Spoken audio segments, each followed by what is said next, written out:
Hello friend, this is Sundaram Kumar. Welcome to my channel. Dear friends, हम लोग English grammar के session में चल रहे थे और ये क्लास 5 है। हम लोग 5वें क्लास पर हैं और ये जो ग्रामर जो हम लोग इंग्लिश ग्रामर पढ़ रहे हैं वो सभी एग्जाम के लिए है। अभी से पहले जो भी स्टूडेंट वो क्लास मेरा शुरू से नहीं देखें तो प्लीज़ वो क्लास देख लीजिए। और आज एक बिग न्यूज़ है कि गुरुवार से आप लोग का NCERT का सीरीज आएगा, जिसमें क्लास 6 से लेकर 12 तक का सभी बुक का कवर किया जाएगा NCERT का, और उसका वीडियो 9 बजे रात में अपलोड होगी। तो जो स्टूडेंट BPSC टीचर का तैयारी कर रहे हैं या कोई भी एग्ज़ाम का तैयारी कर रहे हैं, NCERT तो सभी एग्ज़ाम के लिए ज़रूरी है। चाहे ग्रुप D का तैयारी कर रहे हैं तो आपको मदद करेगा, वो सीरीज आप बस देखिएगा। आज हम लोग मुख्य चर्चा करने वाले हैं इंग्लिश ग्रामर पर। इंग्लिश ग्रामर का जो मेरा टॉपिक शुरू होगा वो होगा अल्फ़ाबेट से। आज हम लोग जानेंगे English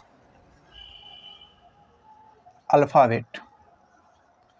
English alphabet. English alphabet का अगर हिंदी करें तो इसका हिंदी हो जाता है अंग्रेजी वर्णमाला। अंग्रेजी वर्णमाला। डियर फ्रेंड्स, सबसे पहले हम लोग डेफिनेशन जानते हैं इंग्लिश अल्फ़ाबेट किसको कहते हैं। तो इसका सिंपल सा डिफाइन हम कर सकते हैं, a systematic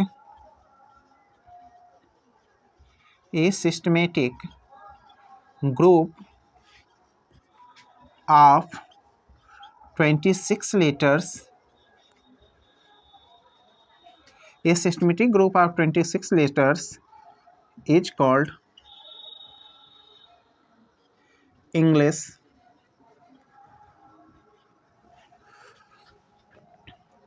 alphabet. Dear friends, simple सा है, 26 अक्षरों के क्रमबद्ध समूह को अंग्रेजी वर्णमाला कहते हैं।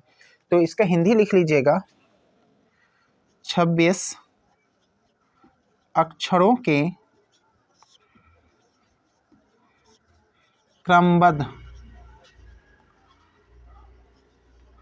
समूह को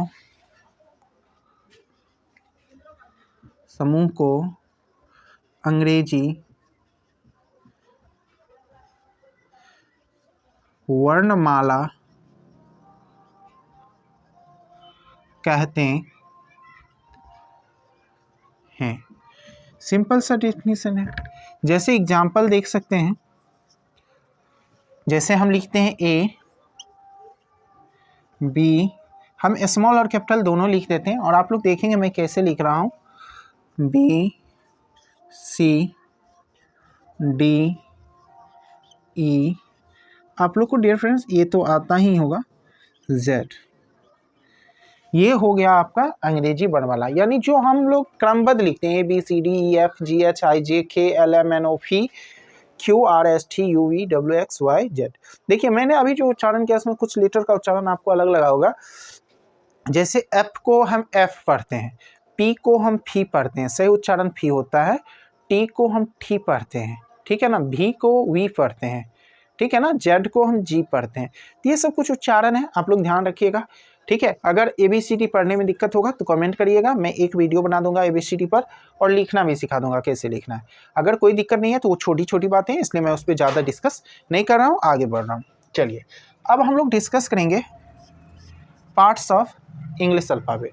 तो लिखेंगे there are 3 parts of English alphabet. Dear friends, English alphabet के 3 भाग होते हैं, ठीक है ना। जब अंग्रेजी वर्णमाला को अगर हम पार्ट में बांटते हैं तो 3 पार्ट में अंग्रेजी वर्णमाला को लिखते हैं। पहला होता है, आप लोग बचपन से ही पढ़े हैं, वो है वॉवेल। दूसरा आपका है कंसोनेंट और तीसरा आपका है सेमी वॉवेल। ठीक है। पहला हम लोग जानेंगे वॉवेल को, दूसरा जानेंगे हम लोग कंसोनेंट को और तीसरा हम जानेंगे सेमी वॉवेल को। आपको लास्ट में ये बताना है कि सेमी वॉवेल को सेमी वॉवेल ही क्यों कहते हैं, सेमी कंसोनेंट क्यों नहीं कहते हैं। अगर जिनको पता है इसका जवाब दीजिएगा। अभी हम सबसे पहले पढ़ेंगे वॉवेल। तो पहला हेडिंग देंगे vowel.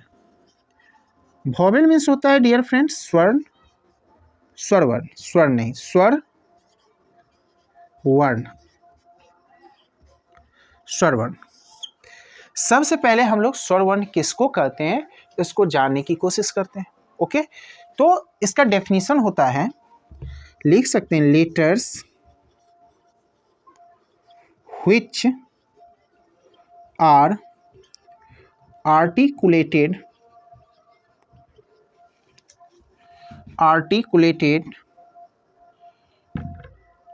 without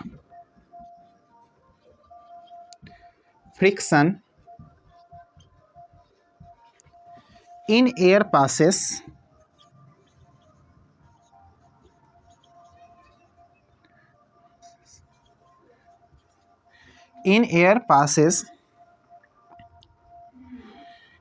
is called are called vowel. Simple सा डेफिनेशन है डियर फ्रेंड्स, जिन अक्षरों का श्वास नली में हवा निकलते समय बिना घर्षण का उच्चारण होता है तो उसे हम क्या कहते हैं, वॉवेल कहते हैं। इसका चलिए हिंदी लिखेंगे, जिन अक्षरों का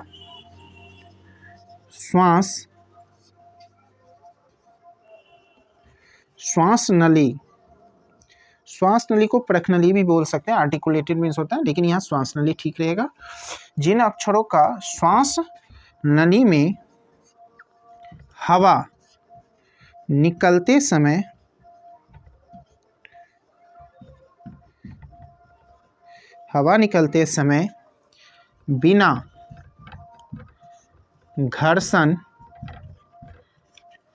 बिना घर्षण का उच्चारण होता है तो उसे वॉवेल कहते हैं, सिंपल सा डेफिनेशन याद रखिएगा। यानी जिस अक्षरों का उच्चारण जब हम बोलते हैं तो उसको श्वास नली से जब हवा निकलता है तो कहीं घर्षण नहीं होती है मुंह में, यानी कोई उच्चारण स्थान नहीं होता है, उसको निकल जाती है, तो उसको हम स्वर वर्ण कहते हैं। इसका दूसरा भी डेफिनेशन दे सकते हैं और करके, वो भी डेफिनेशन लिख लीजिए। ऐसे लिख सकते हैं, लेटर्स व्हिच आर pronounced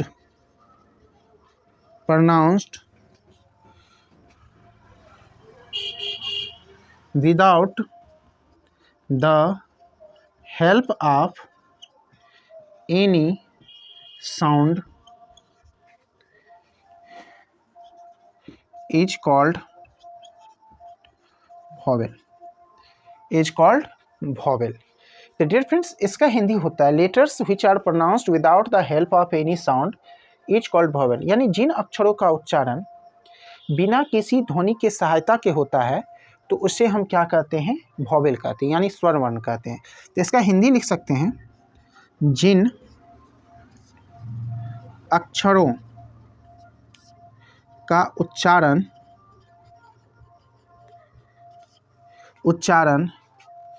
बिना किसी ध्वनि के सहायता से होता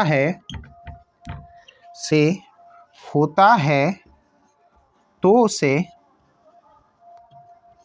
स्वर वर्ण कहते हैं, यानी वॉवेल कहते हैं, स्वर वर्ण कहते हैं। तो डियर फ्रेंड्स आप लोग यहाँ तक लिख लिए होंगे। तो जिन अक्षरों का उच्चारण बिना किसी ध्वनि के सहायता से होता है तो उसको हम स्वर वर्ण कहते हैं। तो अब देखिए इसका एग्जाम्पल हम यहाँ दे देते हैं, ठीक है, एग्जाम्पल, ठीक है ना। तो देखिए स्वर वर्ण कितने होते हैं, अगर लेटर्स पूछेगा तो स्वर वॉवेल लेटर जो होते हैं वो 5 होते हैं। तो देयर आर लिख सकते हैं, देयर आर 5 वॉवेल लेटर्स। अगर लेटर्स का चर्चा करेगा तो 5 ही होते हैं, याद रखिएगा, जो आप लोग बचपन से ही याद किए हैं। एक होता है ए, दूसरा होता है ई, तीसरा होता है आई, चौथा होता है ओ और पांचवा होता है यू। ये बचपन से याद रखें। लेकिन कभी कभी सीटेट में पूछता है वॉवेल साउंड कितने होते हैं, वॉवेल साउंड। तो वॉवेल साउंड अगर पूछ लेगा तो 5 मत बोलिएगा, वॉवेल साउंड 20 होते हैं। ये बार बार सीटेट के एग्जाम में प्रायः पूछा है, how many vowel sound in English alphabet. तो आप याद रखिएगा वॉवेल साउंड 20 होते हैं, लेकिन वॉवेल लेटर कितने होते हैं, 5 होते हैं। ये 5 होते हैं, याद रखिएगा। आई होप वॉवेल तक आप लोग को कोई कंफ्यूजन नहीं हुआ होगा आज के क्लास में, ठीक है ना। अगर आप लोग यहाँ तक समझ गए तो एक बार कमेंट करिए। आप लोग जो वीडियो देखते हैं कमेंट नहीं करते, ठीक है ना, तो कमेंट करके बताइए आज का क्लास कैसे लगा। कल हम लोग पढ़ेंगे कंसोनेंट और सेमी वोवेल, दोनों को कवर करने की कल कोशिश करेंगे। और आप लोग को जो जो अच्छा लगते जाएगा वैसे वीडियो का ड्यूरेशन में बढ़ाते चले जाऊंगा, ठीक है ना, आगे। ठीक है, तो आप लोग यहाँ तक फेयर भी करते रहिए, जो मैं पढ़ा रहा हूँ उसको याद भी करते रहिए, आपको बहुत मदद मिलेगी। ओके, तो चलिए हम लोग नेक्स्ट डे ये दोनों देख लेंगे। और आप लोग को फिर से एक सा खुशखबरी और एक न्यूज़ दे रहा हूँ कि NCERT का पूरा 6 से लेकर 12 तक का बुक का कवर मैं कराऊंगा और उसका बैच गुरुवार से YouTube पर शुरू हो रही है, ठीक है। जो कोई भी कंपटीशन, जो हाल फिलहाल में बिहार टीचर का एग्जाम चल रहा है उसमें भी काम देगा, ठीक है, BPSC का, और ग्रुप डी का वैकेंसी आया उसमें भी काम देगा। कोई भी एग्जाम हो GK GS के लिए बहुत ही इंपॉर्टेंट आपका होगा। अगर वो बैच अगर कहीं खरीदते हैं तो उसका बैच का फी मिनिमम, ऑनलाइन बैच का फी 4,000 से लेके 15-20 हज़ार रुपया बड़े बड़े इंस्टीट्यूट चार्ज करते हैं, और वही चीज़ मैं आपको दूंगा बिल्कुल फ्री, ठीक है ना। इसके लिए बस कुछ नहीं करना है, आप मेरे चैनल को सब्सक्राइब कर लीजिए और अभी तक ज्वाइन बटन नहीं दबाया तो ज्वाइन बटन ले लीजिए। ज़्यादा फी नहीं है, 59 रुपया, इससे आपको बहुत सारी बेनिफिट मिलेगी। तो चलिए मिलते हैं नेक्स्ट क्लास में next day. Thank you, see you again, bye.